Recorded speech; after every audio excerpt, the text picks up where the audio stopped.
ভূপৃষ্ঠের কোন স্থানের অবস্থান নির্ণয় করতে গেলে প্রথমেই জানতে হবে পৃথিবীকে যে দুটি রেখা বিভক্ত করে রয়েছে, একটা হলো নিরক্ষরেখা, অপরটি হলো মূল মধ্যরেখা। এই নিরক্ষরেখা পৃথিবীকে দুটি গোলার্ধ ভাগ করেছে, একটা হলো উত্তর গোলার্ধ, এই উপরেরটা ধরা হয় উত্তর গোলার্ধ, নিচে হলো দক্ষিণ গোলার্ধ, আর মাঝামাঝি লম্বা যে দাগ তাকে বলা হয় মূল মধ্যরেখা। এই মূল মধ্যরেখা পৃথিবীকে ভাগ করেছে পূর্ব গোলার্ধ, আরেকটি ভাগ করেছে পশ্চিম গোলার্ধ। নিরক্ষরেখার মান 0 ডিগ্রি, মূল মধ্যরেখার মানও 0 ডিগ্রি ধরা হয়। এরপরে জানবো অক্ষরেখা কি।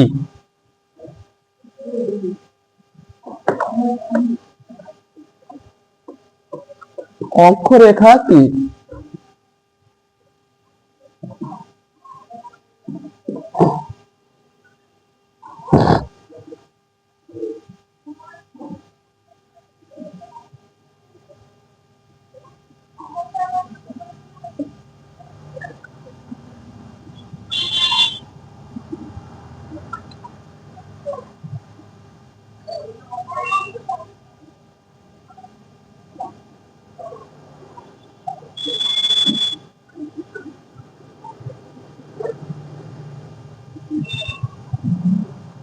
নিরক্ষরেখার সমান্তরালে পূর্ব থেকে পশ্চিমে নিরক্ষরেখার সমান্তরালে পূর্ব থেকে পশ্চিমে বিস্তৃত কাল্পনিক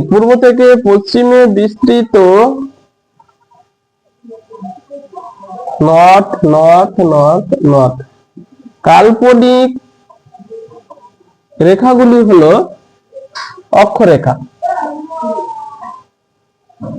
আর দ্রাঘিমা রেখা হলো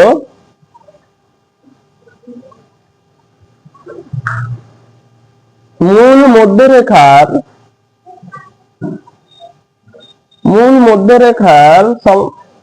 মধ্যরেখার পাশে অবস্থিত বিস্তৃত যে রেখা তাকে বলা হয় দ্রাঘিমা রেখা। যে উত্তর থেকে দক্ষিণে বিস্তৃত রেখাগুলি হলো দ্রাঘিমা রেখা। তারপরে অক্ষরেখার বৈশিষ্ট্য কি সেটা জানবো।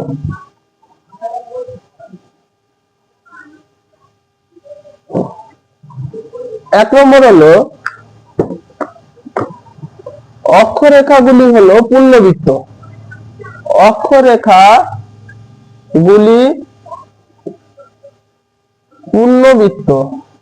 দুই, অক্ষরেখার মান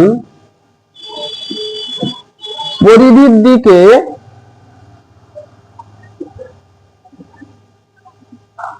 বাড়ে।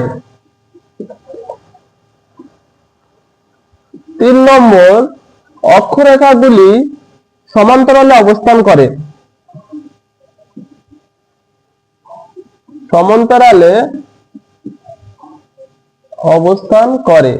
4 নম্বর, এটি পূর্ব থেকে পশ্চিমে বিস্তৃত।